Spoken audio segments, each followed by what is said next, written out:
No pretentious media Madonna. I found me a great ganja mama. Cannabis and coffee with some marijuana. Morning, folks. How's everybody doing on this fine Monday morning? It's Monday. I know. And every Monday that I go to do this, I'm thinking, God, why do I do this on a Monday? Because I don't know, every Monday is always great. But it is what it is. So I hope everybody had a good weekend. We had the global marijuana marches across the country on Saturday. I've been looking through some of the pictures. It looks like there was some turnout in Toronto. We're going to pop over there and just take a peek at what we got going on, because I'd like to commend everybody that was out there. And it was like I said, it looks like it was pretty dang good. And they marched, and they marched, and they marched. So here's I'm just gonna actually come over here, and I'm gonna pop up some pictures. We're gonna share the screen. There we go. All right, so we're gonna add this up. So here are some of the pictures from the official Global Marijuana March on the weekend. And it looks like we had some vendors there. And we had some marchers. Isn't that terrific? Seeing, like, because of the fact that, you know, it's not legal everywhere in Canada, or I mean in the world, and we still have some laws attached to cannabis. So these are some of the pictures. I'm just gonna. But people should be out marching still. I'm not sure that there's anything, I haven't seen too much come across the wire this morning, but other than that, but I actually had to go looking for it too, because a lot of stuff doesn't just come onto my feed, right? So I have to go actually looking to see what went on. So I should probably maybe look at something else here quick and see if anybody else has some pictures up. Because I know Al was going to be there, because Al was involved with the organization of this. Oh, here's some lives. Let's see if we can go on to it.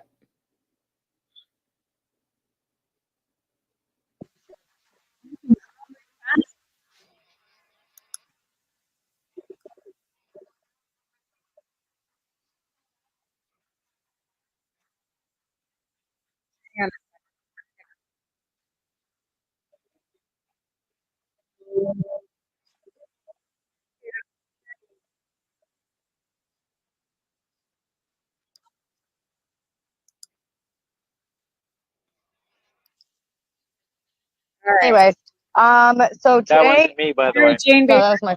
Oh yeah, we should specify. So the GMM, this is the 25th here in Toronto, stands for the Global Marijuana March. Happens all over the world. First Saturday of May, every year. Even in Indonesia? Well, see, this is the thing. Can't say all over the world, because not every city or town or country, I guess, like, spot has their own. I know there's one in New York this year. I actually was debating driving down there, but I did a little bit of planning on the back end for the committee this year for this event, so I wanted to see how it turned out. You've been working hard with this event. Just as a side note regarding Indonesia, I'm a big he's like number one. I have a big fan base down there. Yeah. Well, you're the second best comedian in Indonesia. Probably, yeah. We don't know who the first is. No, but just in case there is one. Yeah. But if you're in Indonesia watching this, you've probably seen me. So I don't know if you can see what's going on behind us, but we literally, the crowd has started to form around the, what is that? That's a horse with a man on it. Is that? Oh my God, there's actually a hole. Wait, is there a man on it? There is. There is. There's it's not every day you see a horse with two rear ends. There's some guy with a dress on a horse behind us. So Oh, the already statue. though, Oh, I thought you meant like in real life. no. So already though, It's a party vibe for there's sure. more people than last year. Oh, definitely. Now there was a time though where this was packed, and then it kind of died out, and now the rebuild is beginning. Yeah, I'm not really sure if COVID was responsible for that or a little bit of legalization. Some people have said that since legalization, the push for cannabis reform doesn't feel as necessary. And to that, I say poo-poo. Our job is still not done. That's why we've made signs, right? Here, let me grab the signs. We have made signs. I think that's one thing that I realized very quickly, because when I came into this community through the podcast here and through connecting with MJ, is that I came in, I met you, 3 months before legalization? Yeah. There's my sign. There's I Timmy. made that one. Have the conversation. That's probably the biggest thing that I advocate for as a non-consuming advocate, is I just want to be able to have the conversation. Regardless of what you believe on the issue, the fact is that more conversation needs to be had regarding cannabis. And even if it's not for everybody, which I don't think anything is for everybody, the conversation needs to be had. People need to open up that dialogue and really find out where does it fit.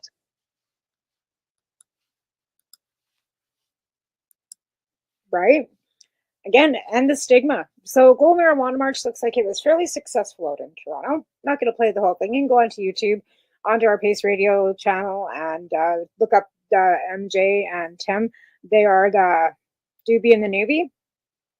And they are live on the 420.ca network as well, which is in conjunction with Pace Radio as well. So we're kind of all connected on the same networks. But actually, I'd like to congratulate MJ because she did win Podcast of the Year at the Canna Festival in Toronto. Nobody's saying much about that because apparently there were some issues. I wasn't there. I have nothing to do with that. So I'm going to congratulate them because I think that that's terrific. And if nobody else is going to say it, I will. Congratulations, guys. So on that note, there's so much politics within our community. It's ridiculous. Like, I'm not going to get into the ins and outs of it because of the world politics that are going on, but it's filtered in. And I don't want to have any of that involved in what we do. It really has nothing to do with cannabis. I know a lot of studies and stuff that they cited who were coming out of Israel, and then we had an ex-IDF soldier who had left Israel and moved into California on our show on Pace Radio, saying that a lot of that stuff is not real. It's just been cited by a couple people and made, published, and then it was all of a sudden some big study when it really wasn't. So I feel like we've been lied to again, and a lot of stuff isn't what they say it is. Now we have several professor doctors in Canada, like Mark Ware, and Al, what the heck, I can't remember his last name. They are both professors at universities in Canada that are doing actual studies on cannabis and how it relates to human behavior, and as well as how it can be used for medical. So again, also some veterinarians are looking into the use of cannabis. So with legalization and with this new recommendations that did come out, mentioning that the federal government should be doing more funding into looking into the harms or non-harms of cannabis and whether there is medicinal purposes and what the benefits are, and to cite for dosing. So, because that's always been kind of a gateway issue, I guess you would call it, is that there's been no recommendations from any medical physician on dosing. And nobody knows how to dose anything. So with medication, like from medication, you can always do a dosing. They know they can start you at 50 milligrams, right? And they know what that's going to do for certain body weight. All the things that go along with why they recommend or why they prescribe you medications. And what they prescribed you in the amounts, right? So with cannabis, there's really nothing anywhere that shows the doctor how to dose it. And I think that's been a big barrier for a lot of patients because of the lack of information and the lack of education to our medical community, whether it be the College of Physicians, whether it be nurses, whether it be doctors. And I know there are some. And we were talking to somebody last week on our show that as well mentioned that prior to 1930s, when there was no prohibition of cannabis was being used as medicine. And they were using a lot of it as medicine prior to prohibition, right? So some doctors that are old school, that were trained prior to, like, that are like, they probably wouldn't be alive now per se, they'd be in their 90s, have used cannabis. We're talking back in the 70s when things were a little, actually more, less invasive than they are now. We're like, we should be really grateful that we have, federal cannabis legalization in Canada, because in the States, there are still some states that would put you in jail for a joint. Right? Why the Global Marijuana March again was so important and continues to be important, because there are countries too that do not allow cannabis legalization or be, even talking about it. Now, Germany is another country that now has, come a long ways, and it has legalized cannabis. Where, it's funny because Amsterdam was pulling back on their cannabis, but the Netherlands, now Germany's gone ahead and legalized. So there's so many different elements, and I think the UN, with what they did with taking back that mandate through them, allowed and opened up cannabis legalization worldwide. If the mandate for that, that country would like it, like, there are going to be probably still some countries, like, there's countries that we don't talk about in Canada, like African countries and South American countries and little islands off, Jamaica and the Barbados and all these other little countries that we don't talk about because we don't hear anything about them. And we don't know what their stances are on cannabis, whether it's something that they use as medicinal purposes, religious purposes, because we just don't.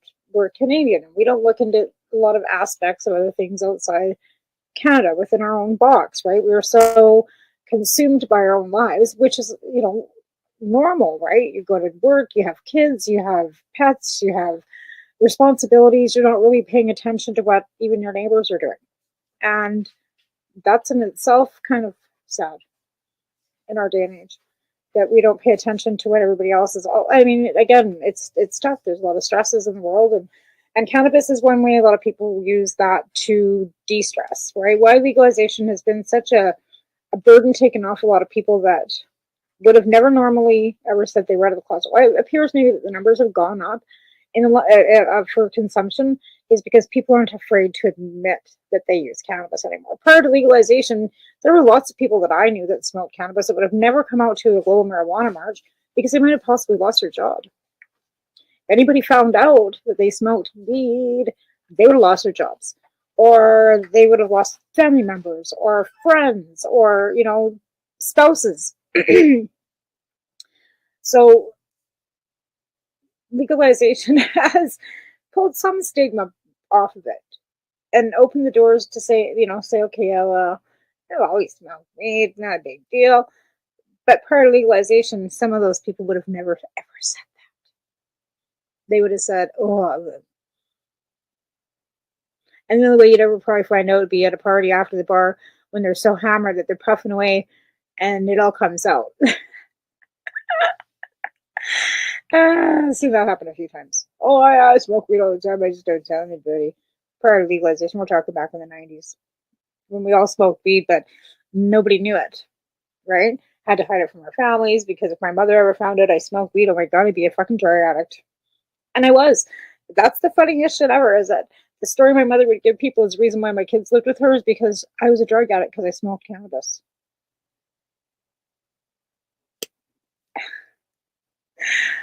What? But that's the truth of the matter, because it was so misrepresented. Cannabis has been so misrepresented, and the people that use it have been so misrepresented for decades that we were basically all lumped into the same pocket as addiction. And addiction is a terrible disease. And I'm not saying that people with cannabis might not have, wavered and maybe gone down the wrong road for a bit. But cannabis is what pulled me back out, to be fair. Cannabis substitution, I think, for hard taking, helping you ease the withdrawal symptoms of coming off of hard drugs of any kind, whether it be opioids from a doctor or whether it be, you know, whatever street drug you're using. Cannabis substitution, I feel, is imminent. It should be used in consumption and or conjunction with Suboxone or methadone, to ease off the withdrawal, help you sleep, help you eat. Because I see my daughter use Suboxone, and it was hard for her to sleep without cannabis. And then before she had to go to recovery, she had to give up cannabis, which took her back to not being able to sleep because the Suboxone made her so she couldn't eat or sleep. So it's a double-edged sword on that one. Like, in reality, you should be using something that helps you eat and sleep naturally without having to add more pills to it, to help somebody get off the harder drugs. And I've always believed in the substitution programs that are running in our country. And shout out to Neil Magnuson today. I know, buddy, you're in the hospital and you're battling cancer like a bugger, and we're thinking about you. But if it wasn't for Neil and the substitution program that was started in Vancouver, because the need was so dire down there, because their need is still dire down there, no matter how you look at it. There's no free drugs being handed out in downtown Vancouver. I think the people have some misconception that the BC government's been handing out free drugs in downtown Vancouver. Everybody's just having a free-for-all free drugs. That's not what's happening. It's just that you don't get busted and thrown in jail for having any drugs on you. So the drug dealers are still out there dealing their toxic bullshit poison. People aren't getting busted for holding it or having it or getting high with it. Yet they're still dying from the drugs that are poison, because there's no free drugs out there. There's no safe supply. That was the whole, that has never really happened. And anytime there was some safe supply available, it was so limited, and only certain people were allowed to have it. They had to have a prescription from a doctor. Like, there's so many obstacles again to be getting the safe supply. And now, because this project has turned into a gong show out here with so many I don't even know how to say it. I don't know. I don't think it was mismanaged. I wouldn't say it was mismanaged. I think they were overwhelmed. I think they didn't have a full grasp of what the problem really is. I think they figured this was a Band-Aid to help them not have to take the responsibility of treatment and recovery, because no treatment and recovery houses or anything more had been built. They just started decriminalizing and letting people just use everywhere, with no restrictions. And it's bad. Like, people are using in front of schools and leaving needles in schoolyards, and that shouldn't be acceptable on any level, addiction or not. You don't, like, if you want to look at it as a disease, cancer patients and diabetics aren't out leaving their medication paraphernalia laying all over the streets for people to find. So if you want to be treated like it's a medical problem and a disease that you need to be treated with, you need to have that mentality that you need to be treated. And a lot of these addicts don't feel that they need treatment. Again, that's another obstacle because of the trauma. For whatever reason, they can't hold down a job. They don't have enough money to pay for, and rent's outrageous, and food's outrageous, and minimum wage isn't high enough, and people are scratching. And that's the reality of it. And even now, like, you know, some of us that prior to legalization will be able to do some compassion and kind of subsidize our wages because we were only making small amounts of money, aren't able to do that anymore because it is now contraband. And like I said, it's just something that's not viable. Like, it's just not. You can't compete with stores with hundreds and hundreds of strains, no matter how nice you are. People don't come to buy their medication because you're nice. They come to buy it because it's better than what they can get anywhere else. And I cannot compete. No one single person on any level can compete with legalization that was prior to in the market. Whether it be baking, whether it be flour, but whether it be anything, it's too competitive for the stores, never mind, then the growers, never mind a little guy like me that was just, helping a few people out along the way. But that income helped my family. And now I don't have that income either. So there are so many things that have kind of gone upsy-turvy-worvy in the world in the last 4 years with the pandemic, legalization, loss of, dignity and compassion on so many people's levels.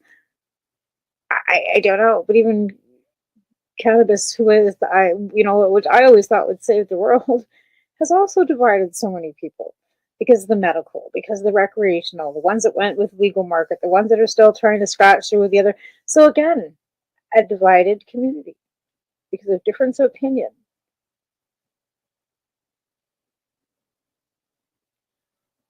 There was a lot of interfighting when we had all kinds of projects going on in the background. There was egos and people fighting and interfighting all through the coalition.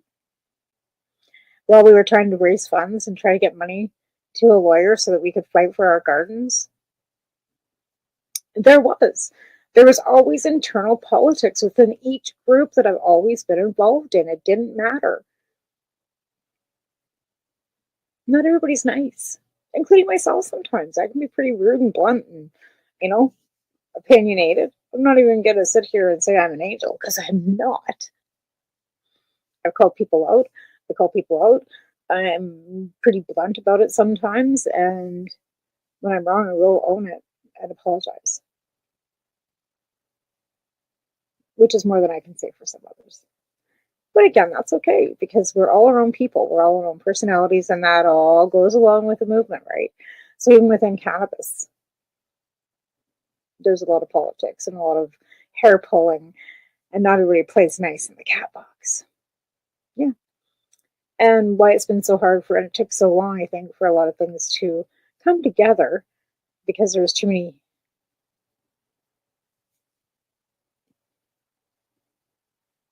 I didn't really expect that when I got involved.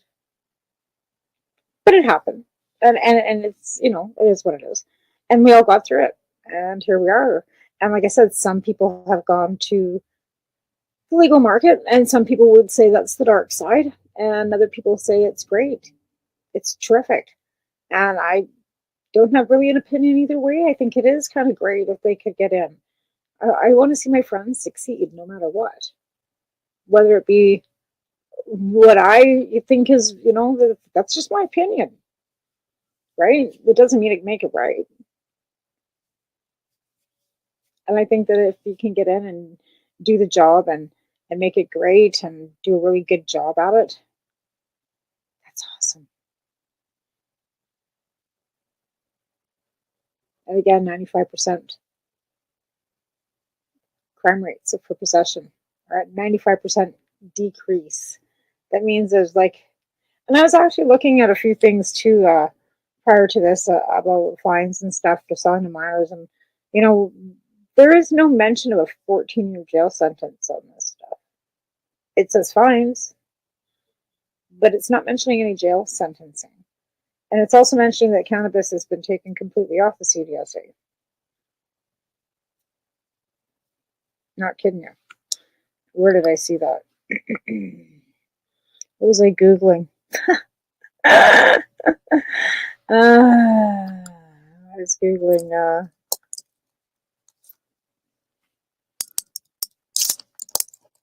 there we go.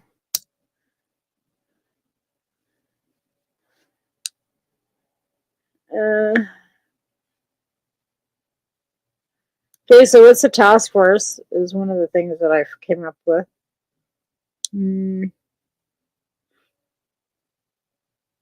This is a legislative review of the Cannabis Act and what we heard. Now, Al and I had gone over some of this stuff, and I had gone through some of it too with you guys on the last couple. But this is again on Health Canada's website.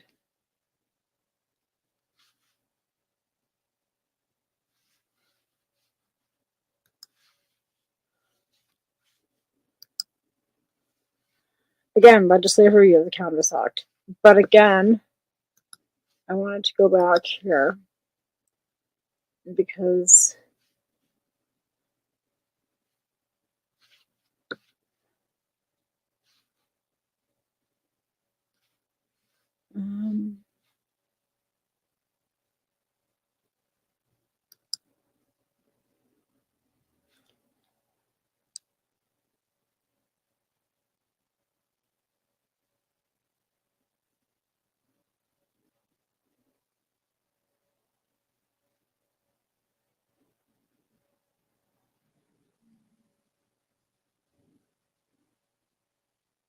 Okay, that's not what I was looking for. But it sure gives me a whole wow. Justice laws on the website, Control Drugs and Substance Act. 1996. Let's search cannabis on here.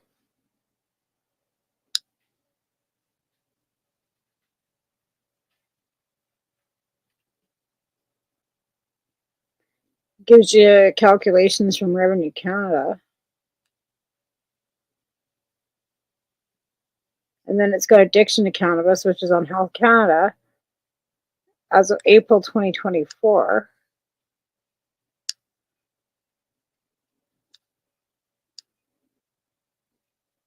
Duty, Cannabis in Canada, get the facts. Health Canada. About Canada's Health Canada. Physical Securities Cannabis License. Canada's Health Canada. So there's several different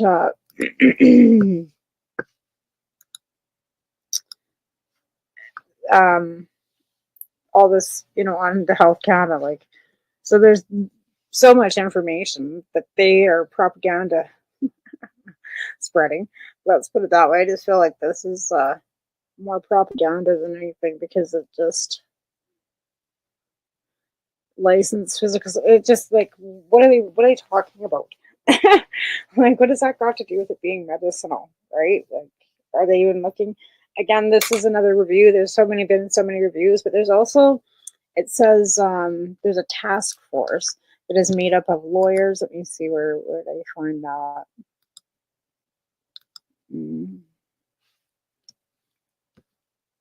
What is a task force for cannabis? Here it is. Task force consists of 9 individuals.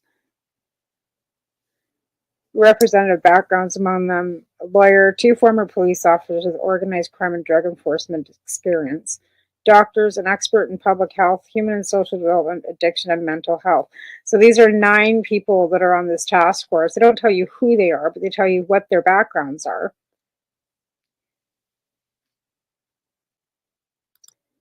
And this is what it is. Oh, here we are. The task force consists of 9 experts, chaired by the Honorable Anne McLellan, a former Liberal Deputy Prime Minister, and Dr. Mark Ware. Well, Dr. Mark Ware is somebody that is doing actual research on cannabis. I know he has advised the government on medical marijuana since 2001, which is true.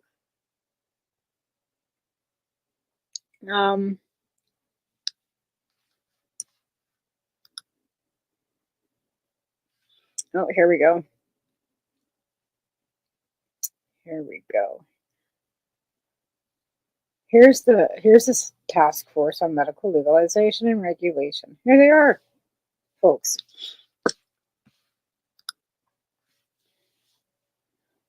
So this is the group of people that contribute to our Cannabis Act. Why is it I don't see any patients there, or any activists there, or anybody besides Mark Ware that might have some sort of background in cannabis? I don't know. We're gonna take a break here, thank our sponsors, and then we're gonna come back. We're gonna find out who these people are, and in depthly a little more about what they are saying and why they're saying it. So we'll be right back after a quick break. Thank our sponsors, who are Limestone Hydroponics, Campbellford Lifestyle, and Legacy 420. See, I did remember Al. We'll be right back after a quick break.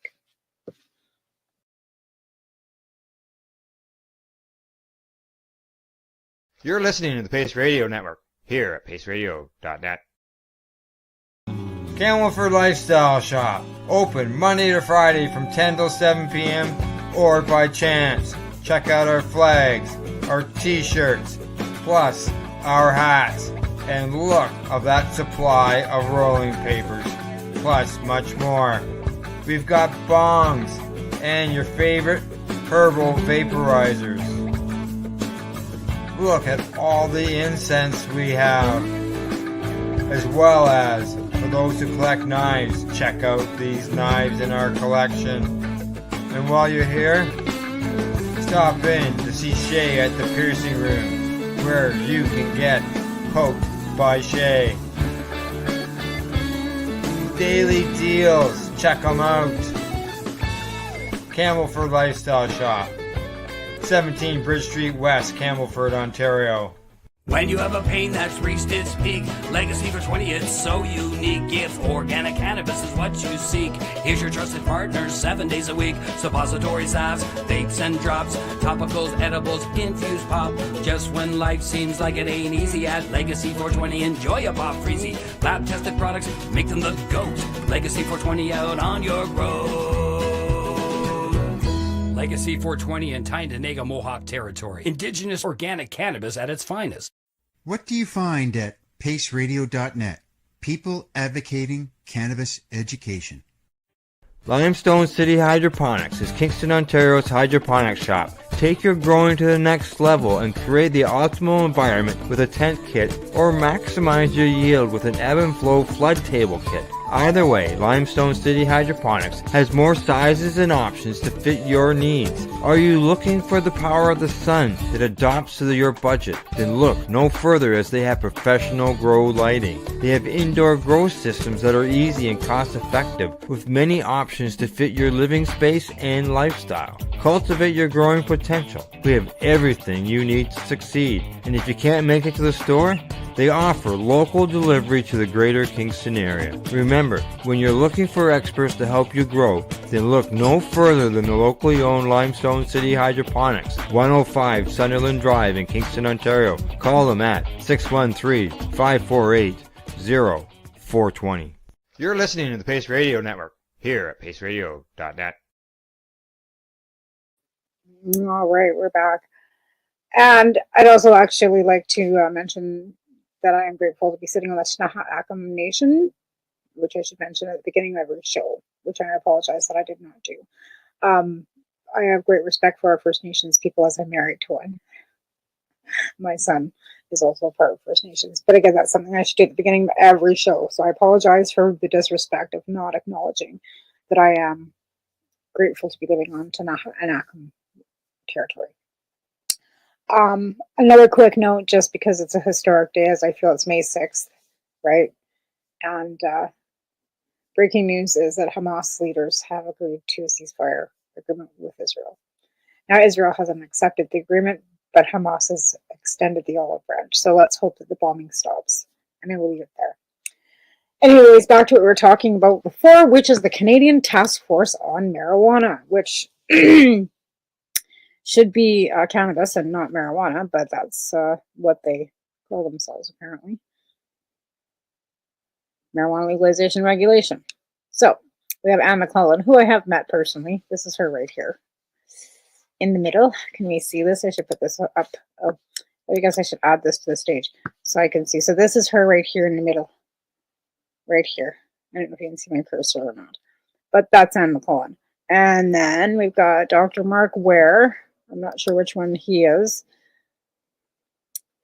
But between June and November 2016, so this is prior to legalization. This is some background history prior to the election, blah, blah. Justin Trudeau became Prime Minister and acting on campaign to promise to legalize the recreational use of marijuana. I have heard him saying that because there should be cannabis in there. And you have, this is old, so they obviously haven't changed the wording.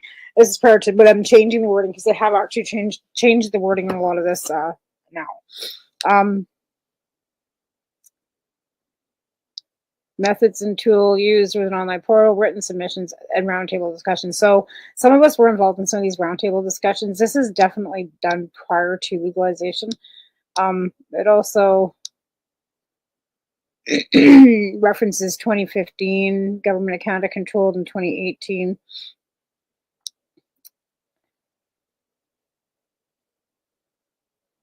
Task Force Chair, unexpected surprises when Canada legalizes marijuana. So this is a lot of legal jargon all through here. There's like 19 pieces to it and a bunch of external links. So my best suggestion, I'm not going to sit here and read all this stuff on my show, but maybe, take a moment if you're interested. But the last update of this is 2018, which really is not, to be fair, current.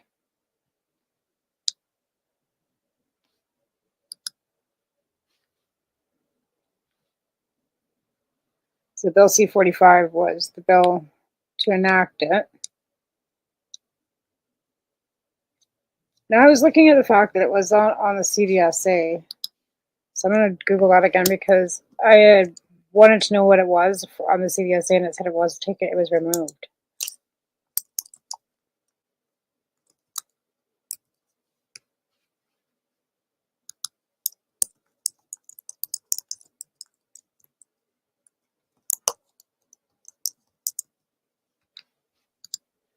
Okay.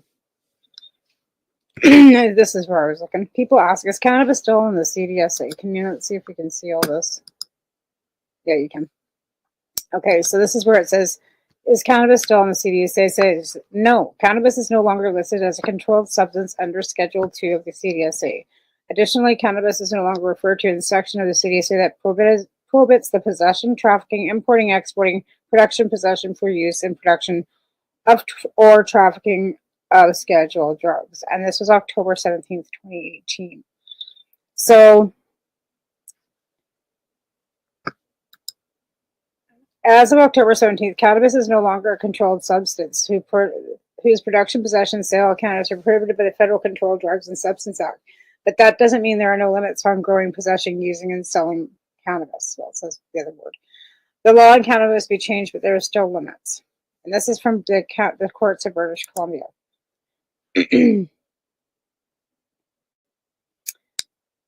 As of October, cannabis is no longer a controlled substance. So I guess it's already been taken off the Controlled and Substance Drug Act. There you go, folks.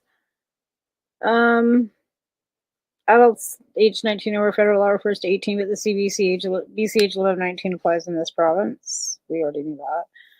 Cannabis can be obtained, including fresh or dried cannabis, cannabis oil plants, or seeds may be sold by authorized retailers. These products must be purchased with a provincially required retailer in BC from stores operated by liquor distribution branch or from a local licensed private retail store. Edibles and cannabis concentrates are not currently listed as product that can be sold, although cannabis axes will be added within a year. This must be old because it is now added. 30 grams of dried cannabis or its equivalent. And then it just gives you a rundown on that. And residents in Illinois must not grow cannabis plant unless they already reside there. No part of the house is child care facility. There are no more than 4 cannabis plants growing in the house. There are not growing cannabis in any other residence. The plant is grown from legal seed or plant material. It is not visible from any place in which public has access as a right or by invitation. Cannabis Control Act, Section 56 of the Cannabis Act. BC laws generally allow us to use the cannabis in public spaces where tobacco, smoking, and vaping are permitted. However, using it is prohibited for areas frequented by children. So you can use it in public, same spaces as in Canada and BC where you can smoke a cigarette. Other than school property, health board property, park and recreation areas, which include skating rinks, sport fields, pools, playgrounds, spray pools, and parks. So again, this cannabis is also prohibited at a bus stop, ferry, docks, taxi stand, vehicle, or boat, workplace and common area, condo, apartments, dormitory that is full or substantially enclosed, prescribed distance of a door, window, air intake, or workplace, or condo, or apartment common area. Federal and provincial laws create offenses range of penalties up to 14 years in jail for disobeying these and other restrictions. So they can still put you in jail for 14 years. It says right here. Oh my God. Who's going to do that? Of course, there's, restrictions around driving, residential restrictions and leases. Manufactured Home Park Tenancy Act prohibits cannabis smoking under existing leases. Residential Tenancy Acts, municipal bylaws may be enacted. Check your city's website. So again, like they've then, kept your back saying, hey, your city can do what they want. If they decide that they don't want you to have cannabis in your town, or have access to stores, which is what I believe where Al lived prior to. They opted out on having any retail stores. Now the city council has flipped over, and I guess the new city council has opted into letting them have a store, which is terrific, right? So again, when you change city councils and people's minds change, and as we go on further ahead, maybe these laws will be pulled back. But I still can't believe there's 14 years attached to any of it, especially because it's planned. Yeah. But we've been talking about that for 2 decades. I don't remember anymore. I'm getting so old that I don't even know what year it is. And how many years we've been talking about this. Like, I know I started in 2007. I can't even tell you the math on that either these days because my brain doesn't work anymore. But that, it's been a long time. And prior to that, we had people fighting in the 90s for Section 56s just so they could use cannabis while having cancer. And you had to have cancer, something really deadly, terminal, to be able to get access. And that's what they're doing with psilocybin now too. Like, you can get access to it if you're terminal. And then they've only allowed a certain amount of people to have it. And why should you have to be terminal to get any quality of life? Like, why should it be end of life only? Like, you should have quality of life all the way through your life. Why should it just be the end of it? Like, that's one thing I, kind of think is kind of weird. That, you can only have any good quality of end of life if you're dying. Like, a little prior to when you're suffering with all the pain and stuff that leads you up to that point. Like, I don't know. Sometimes there's just no logic to any of it. I don't know the answers to any of it. I don't know who's buzzing me, but let's check it out. Might be important. Probably not. Probably just some, no. I have no idea who this would be. Oh, my goodness.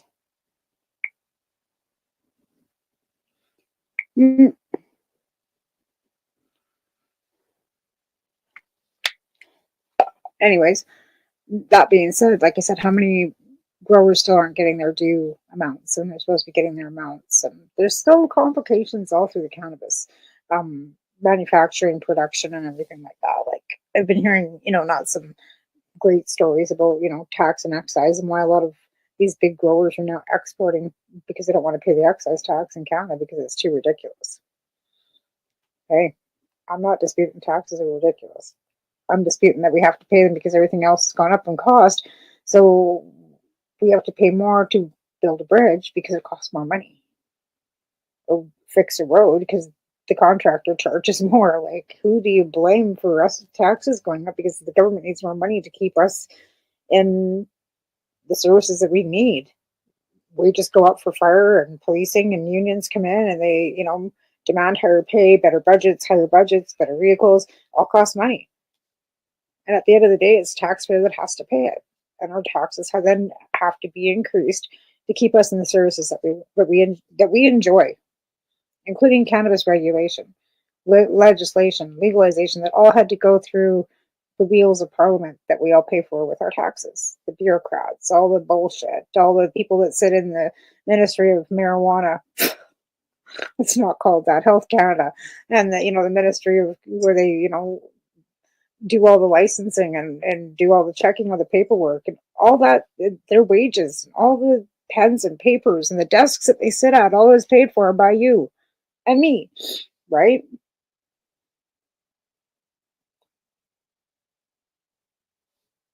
So I don't like it. I don't wish we didn't have to do it. But we sure like that hospital down the end of the road, and we sure like the schools our kids go to, and the roads that we drive on. The fact that we can call a fire truck. I don't know. Anyways, cannabis money should be going to that, and I keep asking where the cannabis taxation money is going, and apparently it's going to cannabis addiction. But hey, who am I to say that there aren't people out there that are addicted to cannabis? Right? It's everybody's got their own demons, and you can't specifically say, well, that doesn't exist. Maybe it does. Maybe it just does for other people and not for other people. Like, it's an individual thing, right? I think that cannabis is a non-addicting substance. So for you to have issues with coming off of it, like not being able to sleep for a couple days, and, of course, because your body's done detoxing from anything, it'd be like going off sugar or caffeine. cigarettes, like all the normal things day to day we use. So if you go off caffeine, I'll guarantee you're going to have a headache, have a hard time eating and sleeping too. But does that warrant you going to treatment and having the cannabis dollars being used to treat you because you can't sleep for a couple days? And now when it comes to harder drugs where you absolutely need treatment, that's a little different. But it being maybe cannabis affects some people that way too. I just have never experienced it or known anybody who has, or any documentation or anything where I've seen where people are so strung out on cannabis that they have to go to a detox and treatment center.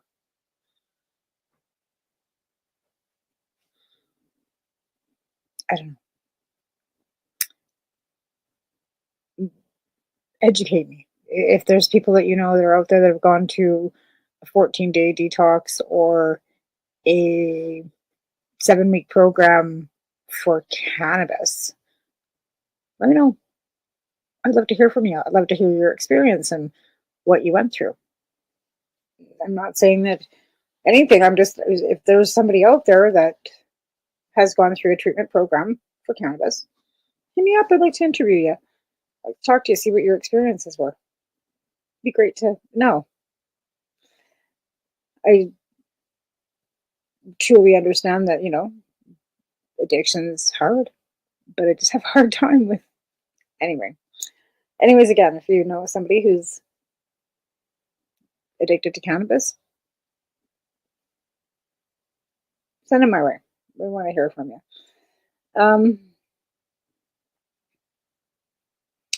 Yeah, Global Marijuana March.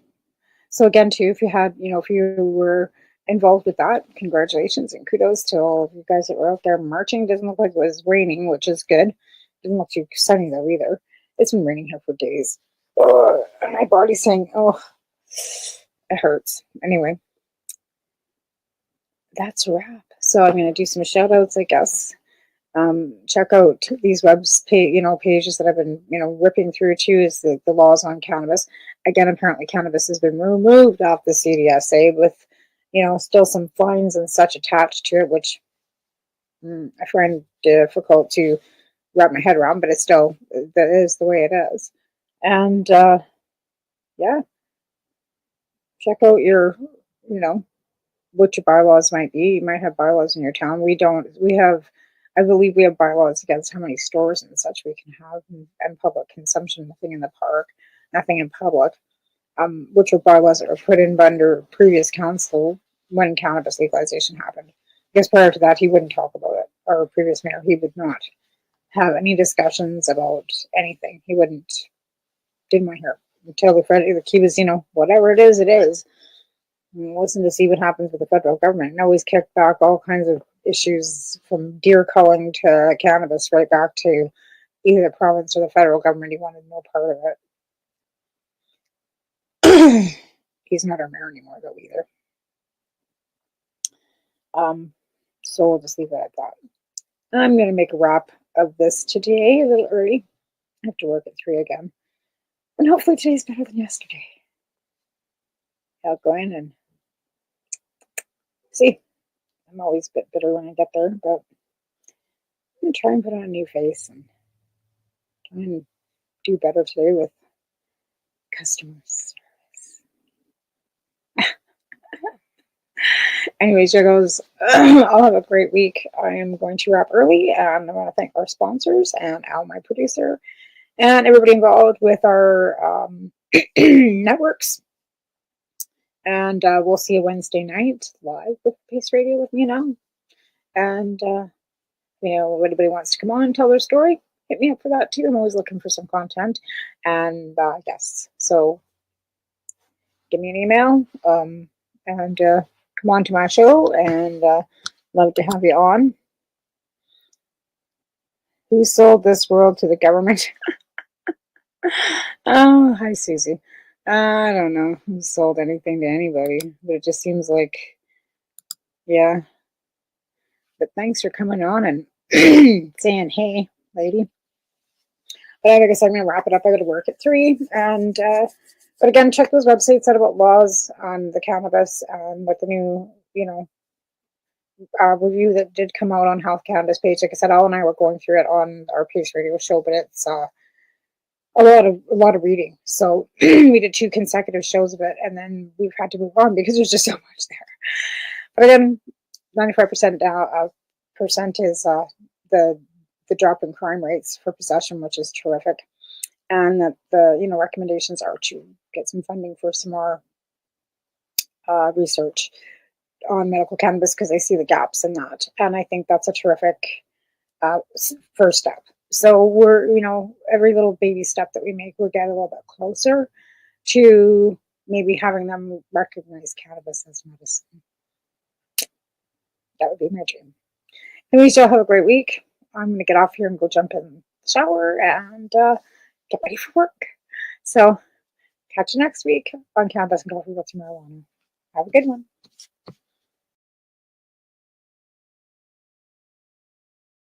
You're listening to the Pace Radio Network, here at paceradio.net. The opinions of the individuals during this broadcast are their own, and may not be the opinions of their group or other organizations they may be involved with. All medical advice during our broadcast is not a medical opinion and should be checked with your medical physician.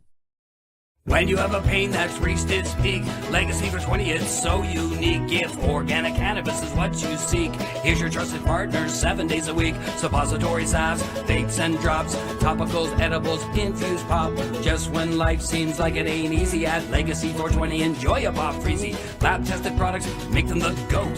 Legacy 420 out on your road. Legacy 420 in Tyendinaga Mohawk territory. Indigenous organic cannabis at its finest. Enjoy the buzz of legalization with Campbellford Lifestyle Shop. From lights to plant nutrients, books, consumption accessories, and more, we've got all your basics to grow or consume cannabis. Visit our info center or take a look at our piercing services and body jewelry, now available in-store through Campbellford Lifestyle Shop, 17 Bridge Street West, Campbellford.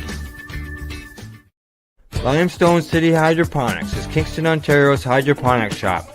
Take your growing to the next level and create the optimal environment with a tent kit, or maximize your yield with an ebb and flow flood table kit. Either way, Limestone City Hydroponics has more sizes and options to fit your needs.